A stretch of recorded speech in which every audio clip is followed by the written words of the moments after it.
Okay, it is time to start your next topic, which is bone. We don't get straight into bones, though. It's not automatically start naming the bones. It does happen fairly quickly. But we need to talk about osseous tissue. First, bone tissue and how it's created and how it lives and how it breaks down and remodels. And every decade, you have a brand new skeleton. You don't have a brand new skeleton that was freshly made, but over the course of each decade, your skeleton completely breaks down and completely remodels. So at the end of 10 years, you're a whole new you. So, new decade, new you, yay, right? All right, let's share this screen, shall we? Make my face go away. There we go. Okay, unit 2, it's not chapter 6, that's not a thing, is osseous tissue and bone structure. So look at this silly skeleton. Look at him dance. I wish it was more Halloween-y, but oh well.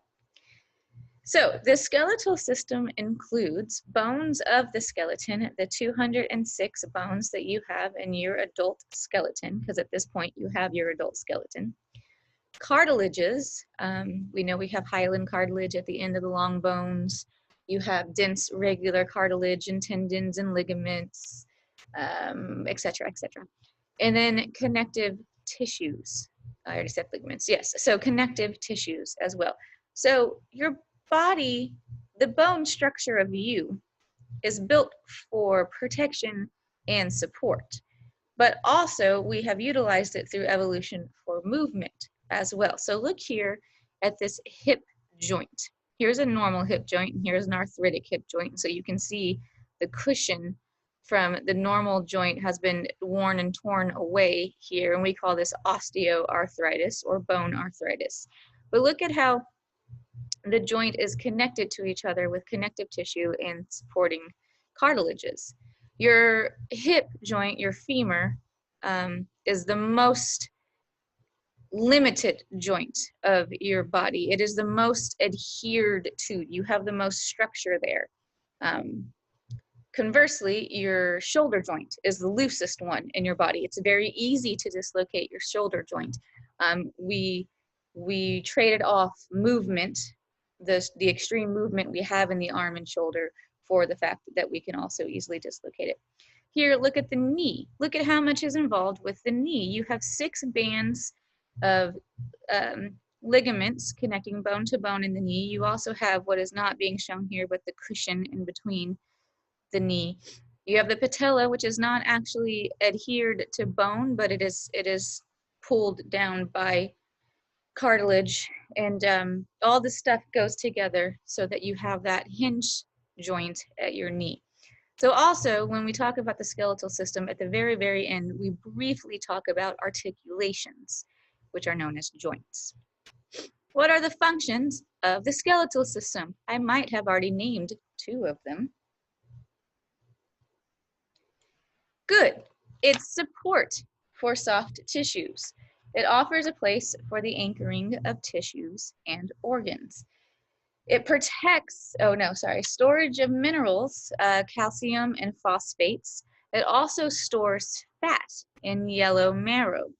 A majority of your bones are probably in the process, maybe, of transitioning to yellow marrow. You might still be in the red marrow phase for your long bones, but most likely if you've hit puberty, then you are transitioning over to yellow marrow. So the long bones are like your humerus and your femur, your ulna, radius, your tibia, fibula. They are long. See how we call those long bones? When you are very young, a child and a baby, they are full of red marrow, which is where red blood cell production and white blood cells and platelets take place. We call this hematopoiesis. But as you turn into adult, most of that red marrow switches to yellow marrow, which is fatty deposits.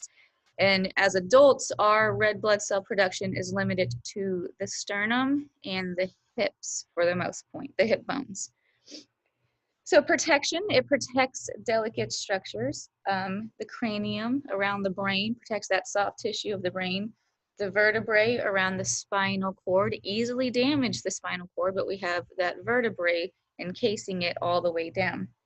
ribs around the lungs and the heart. And then finally, the function of the skeleton is leverage. So remember, our skeleton itself doesn't move, but muscles pulling on and pushing against the skeleton can move our body around. How are bones classified? Well, I am so glad you asked. Classification of bones are by shape, by the internal tissues and the structure of the internal tissue. We will see very briefly that you have hard bones, which are like our long bones, and then you have spongy bones. Now, obviously, they're not spongy like they can collapse in your hand, but they are spongy in how they are made up. They look like honeycomb. And then bone markings. And so when we get to identifying your axial skeleton bones and your appendicular skeleton bones, we go by a lot of bone markings. And these are dips and crevices and projections and holes. We call the holes fossa. There's a whole bunch of ways that we can identify bones by bone markings. Bone shapes are fairly easy in terms of, hey, what kind of bone am I looking at? You have long bones. I've already discussed those. You have flat bones. Sutural bones, which are in your cranium and how your skull sutured together as your skull hardened after birth. Irregular bones, they're crazy looking. Your vertebrae is one of them. Short bones, like the carpals in your hand, and sesamoid bones. So those are the ones in your hand, but we'll get to it. Sorry, sesamoid bones are the ones in your hand. Anyway, long bones are long and thin. Hey, look at that. They are found in the arms, the legs, the hands, the feet, your phalanges, which are your fingers and toes. So let's look at some examples. Long bone, humerus, it's long. It's longer than it is wide, which is really the definition of a long bone.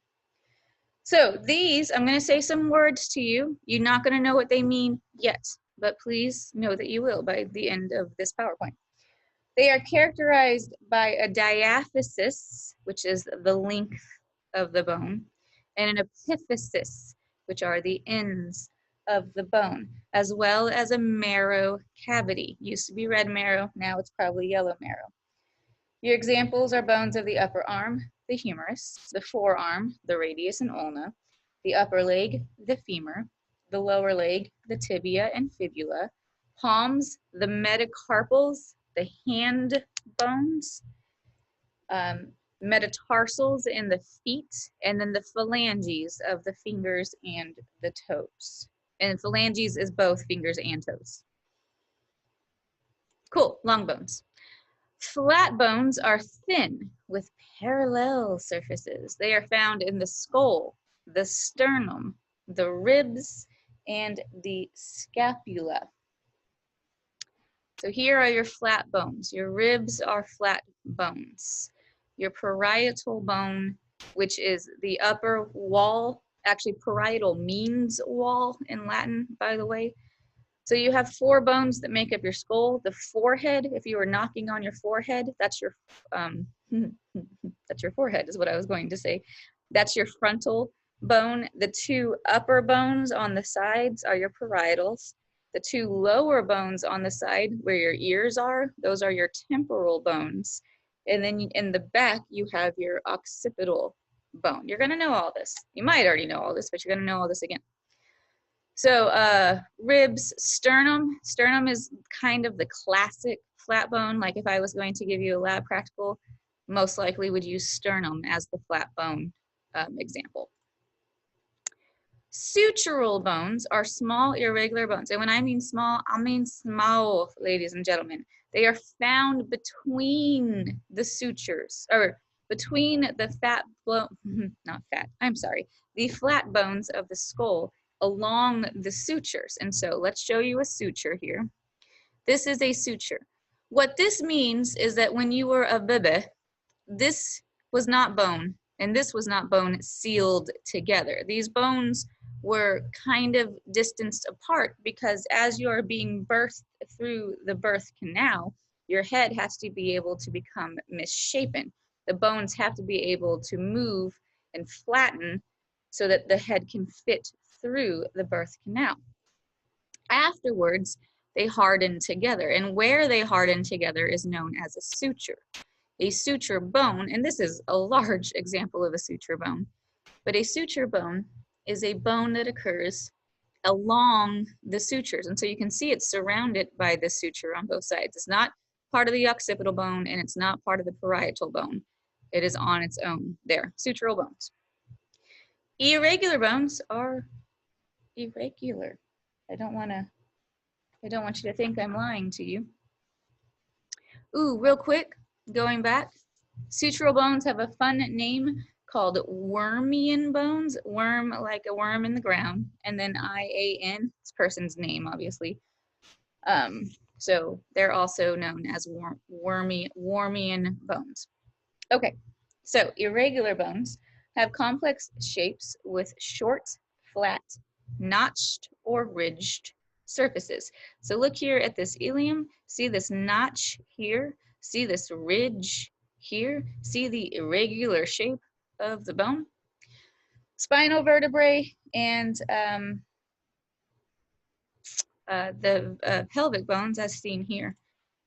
So here's a vertebrae. Vertebrae are very irregular. You have cervical, thoracic, and lumbar vertebrae. Some of the difference has to deal with how many projections are coming off the bone. Most of the difference is basically size. So your cervical vertebrae are your smallest. Your lumbar vertebrae are your largest because they have to support the most weight. Cervical meaning neck, thoracic meaning chest, and lumbar meaning lower back. Short bones are box-like in appearance. The external surface is covered with compact bone, and the center is spongy bone. So these are your tarsals and your carpals. So your wrist is the carpal. The hand bones are metacarpals, and those are long bones. The wrists are carpals, and the same with your feet.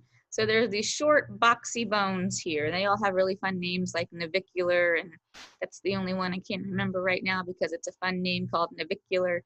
And then here you see the metatarsals, and then you see the phalanges. Carpals, metacarpals, and sadly they cut off the phalanges here, so this person has no fingers. Sesamoid bones are small and flat. They develop inside tendons near joints of the knees, hands, and feet. Patella, your classic sesamoid bones. Bone markings, I thought came later in this PowerPoint, but it's here right now. You can have depressions or grooves, and this is going to be very important when we get to the actual bones of the appendicular and axial skeleton, not in that order. Depressions or grooves obviously are dips in the bone. Projections are where tendons and ligaments attach, so it's typically something that comes off the bone. It's like a little bump or a little knob or something, and they're at articulations with other bones like the knee and the elbow. Tunnels or fossa are where blood and nerves enter the bone, also known as foramens.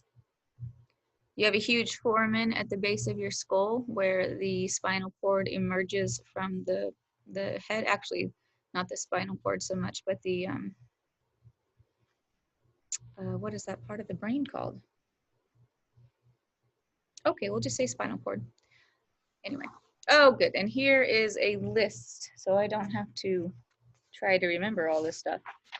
You have elevations and projections, either known as a process or a ramus. The ramus, you have ramus or rami, I guess, in your jaw.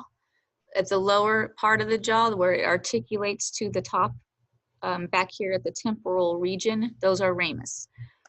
Processes formed where tendons or ligaments attach. You have a trochanter, a tuberosity, a tubercle, a crest, a line, and a spine.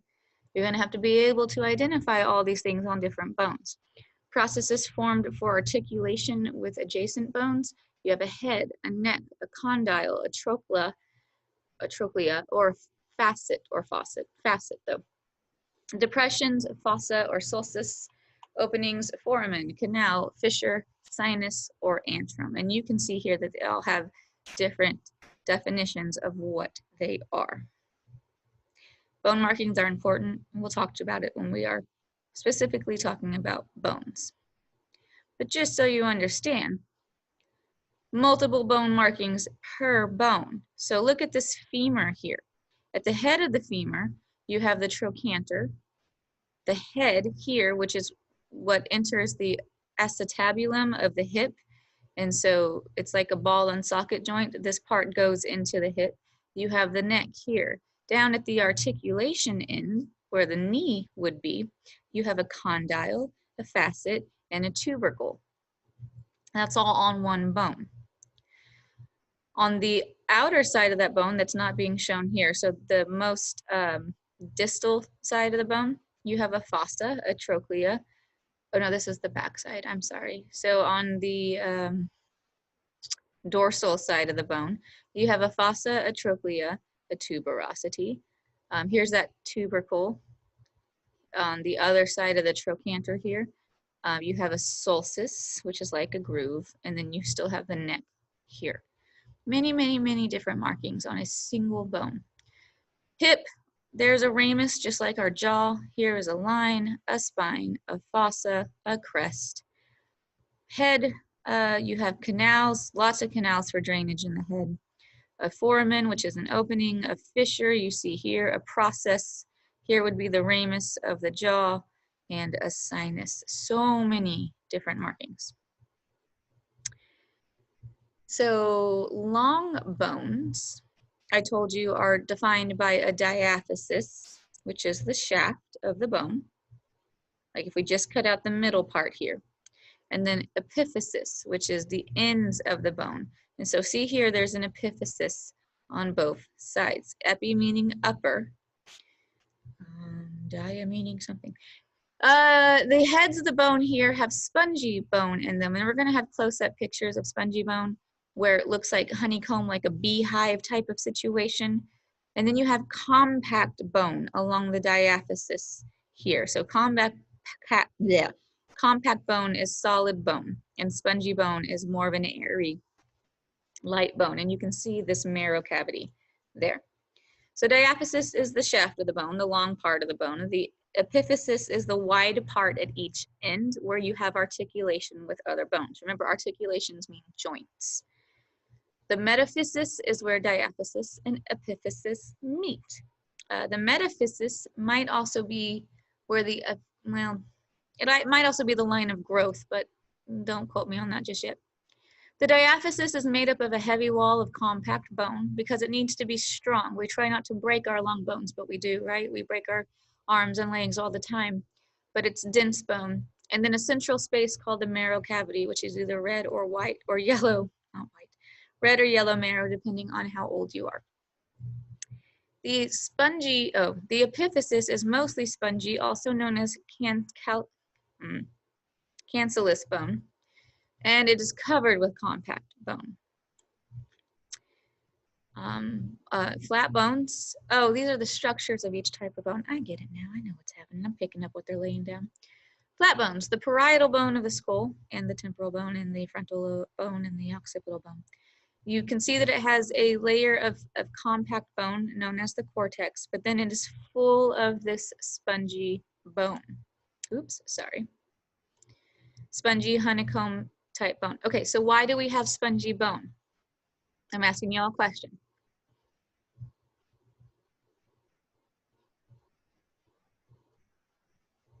I think I heard it. The answer as to why we have spongy bone is weight related. This aerated bone like this makes it a lot lighter in structure. Think of a bird. A bird has to fly. A bird is very much made of spongy bone because the weight of their skeleton would keep them from flying if it was all compact.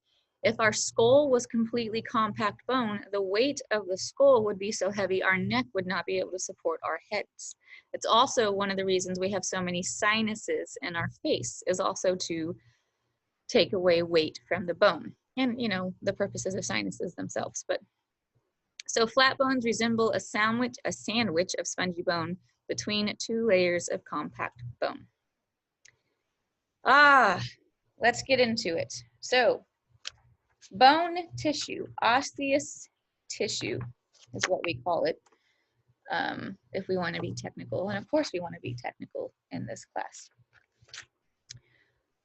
Is made up of different types of bone cells.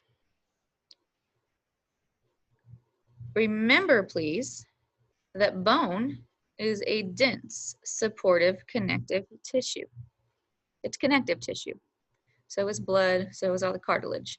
It contains specialized cells. So does blood, so does all the cartilage. It produces a solid matrix of calcium salt. Oh, sorry. Let me read it as a full sentence. It produces a solid matrix of calcium salt deposits around collagen fibers. So there you go.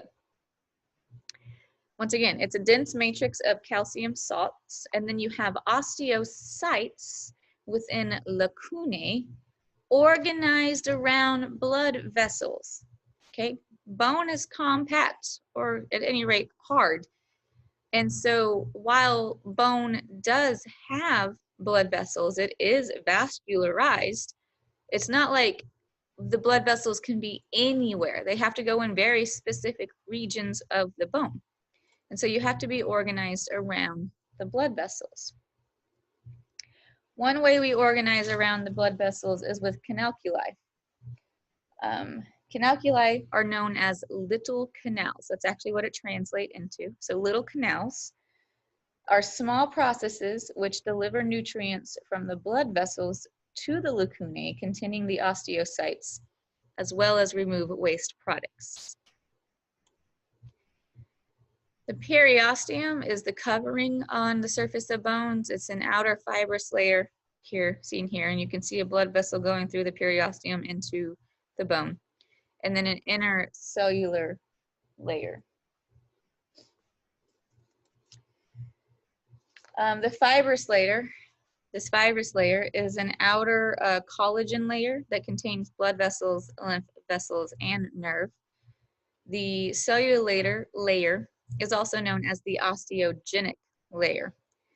So it is for bone production. It's the innermost layer of the periosteum. It also contains blood vessels, elastic fibers, and osteoblasts. So in mature bone, those osteoblasts are surrounded and they become osteocytes. As they are building the bone, they are known as osteoblasts. So they're responsible for new bone growth and repair, such as in a break or a fracture. The periosteum also serves as a place of attachment for tendons, which is what attaches muscles to bones. So bone, what is it? 2/3 of the bone matrix is calcium phosphate, Ca3PO4 2. It reacts with calcium hydroxide, here you go, to form crystals of hydroxyapatite. Yeah, hydroxyapatite, which incorporates other calcium salts and ions here. 1/3 of the bone matrix is protein fibers or collagen. Bone cells, because they are located in very specific sites, they are only 2% of the bone mass. You don't have a whole massive amount of bone cells in there. Osteocytes are mature bone cells. Osteoblasts are immature bone cells. Osteoprogenitor cells are stem cells that make the osteoblasts.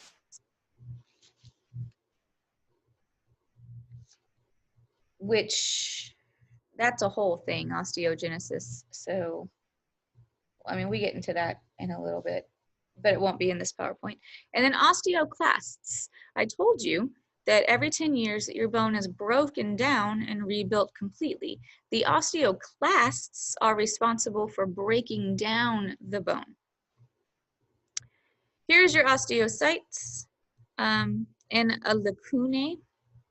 Here are caniculi running to and from where a blood vessel would be emerging from. So mature bone cells that maintain the bone matrix, osteocytes. They live in lacunae. They are between layers or lamellae of the matrix. The matrix is the compact bone. They are connected by cytoplasmic extensions through caniculi and lamellae, and they do not divide. They maintain protein and mineral content of the matrix and help repair damaged bone. They help repair damaged bone, but they don't build new bone if you break. Osteoblasts are immature bone cells that secrete matrix compounds. So they are part of osteogenesis. You can see here they're at the edge of the periosteum. They're the inside layer of the periosteum. Matrix produce, so the osteoid, was that even mentioned? Nope, going back. Yes, it was here. Sorry, osteoblasts make the osteoid, which is not mature bone. It's not yet calcified to form bone. Osteoblasts surrounded by bone become osteocytes. Osteoprogenitor cells are mesenchymal stem cells that divide to produce osteoblasts. Remember, your mesenchyme is the middle layer of a developing embryo. You have, or the mesoderm. You have the endoderm, the mesoderm, and the ectoderm. So the mesoderm is the middle layer, and so that will produce these stem cells that produce osteoblasts. They are located in the intercellular layer of the periosteum, also known as the endosteum, and they assist in fracture repair. And then you have osteoclasts, which secrete acids and protein digesting enzymes. So their job is to break down and dissolve bone matrix and release stored minerals. This is called osteolysis. So osteoclasts perform osteolysis. They are derived from the same stem cells that produce macrophages. Of course, we have to think about homeostasis in terms of anatomy and physiology, which is bone building by osteocytes and bone recycling by osteoclasts. So it must balance out. If we break down more than we build, we become weak. That's called osteoporosis. Exercises will cause osteocytes to build bone. Review question, what is the difference between compact bone and spongy bone?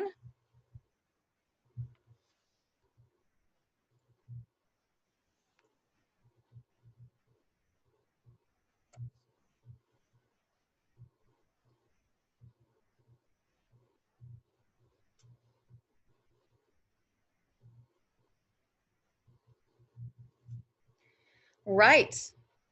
Compact bone is the outer dense bone tissue. It provides a great amount of support and strength to the bone. It can withstand forces several times the body weight due to the arrangement of the mineral matrix and collagen fibers, thicker in the diaphysis than in the epiphysis. Whereas spongy bone is very cavernous, love that word, due to the arrangement of the osseous trabeculae, which we did not mention, but that's okay. Filled with red marrow, abundant at the ends of long bones and irregular bones. Excellent. I knew you knew the answer to this question. Here is your compact bone. Wow, this looks like a lot, doesn't it? And it should. First off, let me say trabeculae here is the projections of the spongy bone. So it makes up the honeycomb region of the spongy bone there. But we're not talking about spongy bone. We are talking about compact bone. Compact bone is formed in layers. Look at B here. Well, you can even look at A. Look at the layer, look at the layer, look at the layer. That is because you have cells, the osteoblasts, formed at the outside of the bone, but then the bone grows around them and hardens, right? And so you have to form another layer of bone, but then the bone grows around them and hardens, so another layer. So it actually is concentric rings of layers. You can see the collagen fibers and how they are arranged in bone. Why would the collagen fibers arrange in opposite layers along bone as the bone is growing?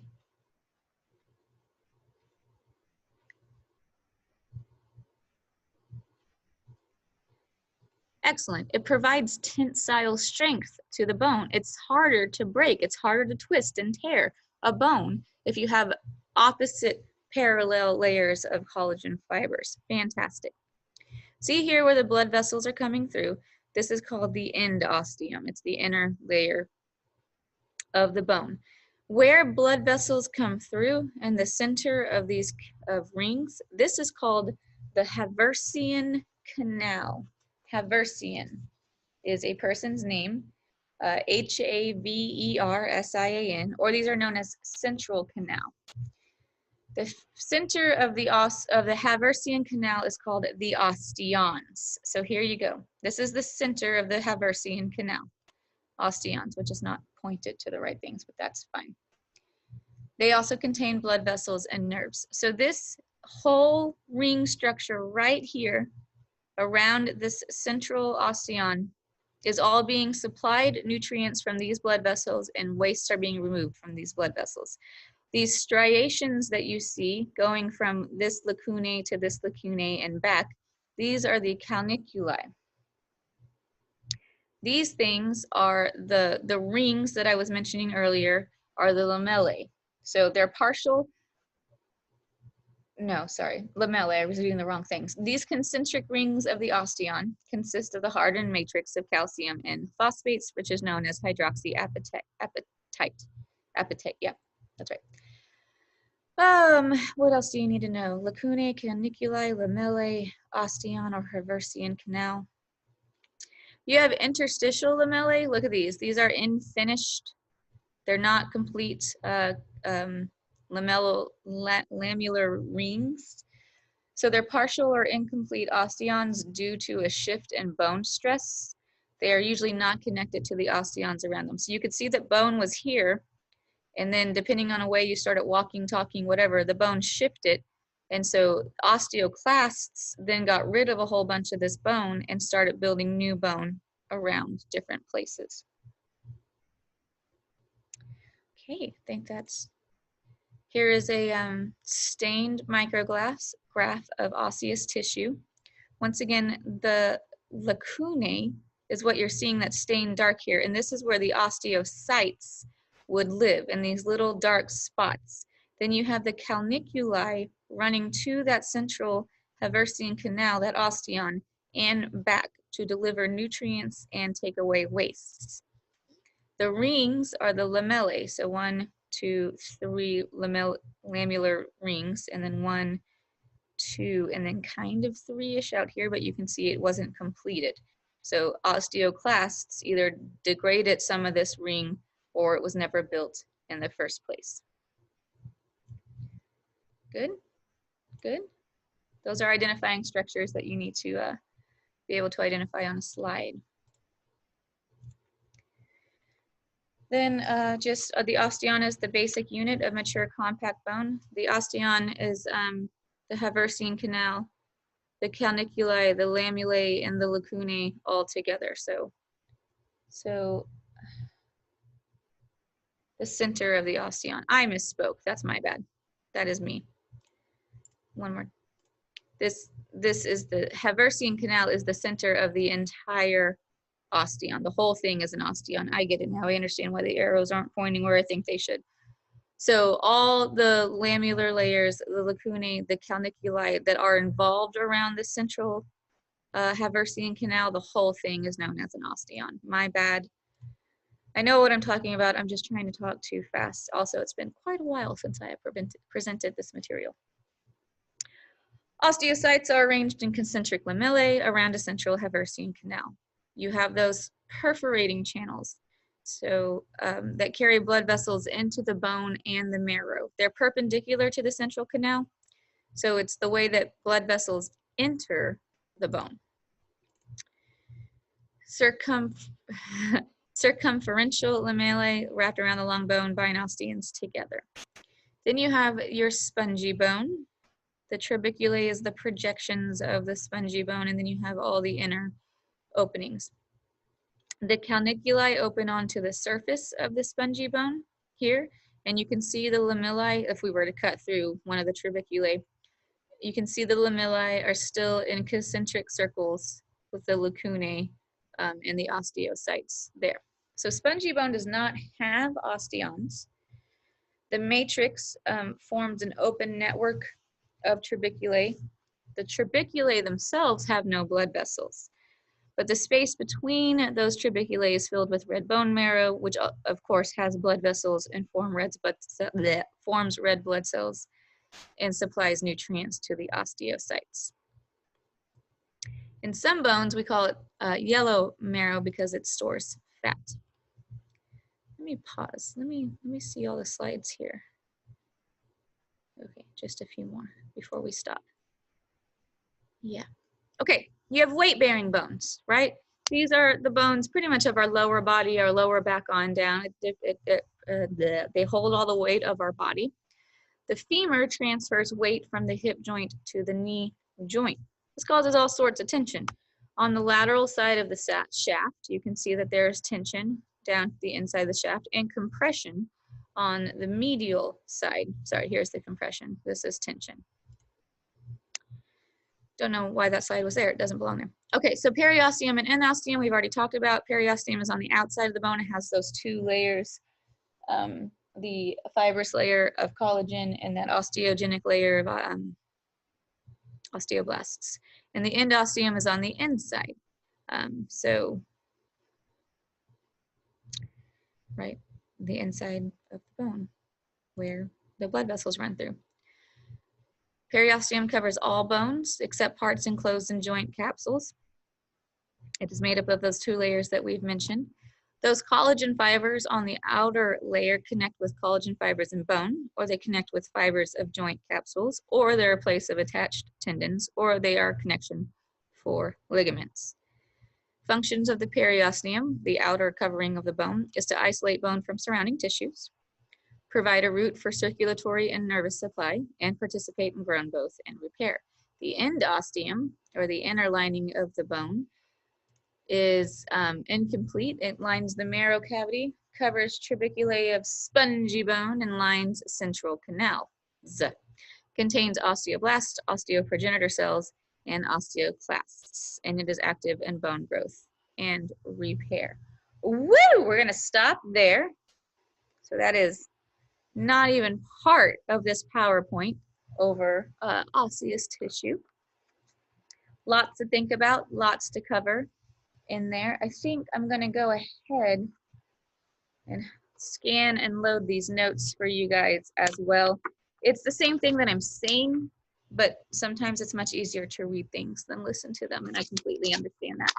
Okay, so I'll post the second recording hopefully later today, which is 9:15. Thank you so much.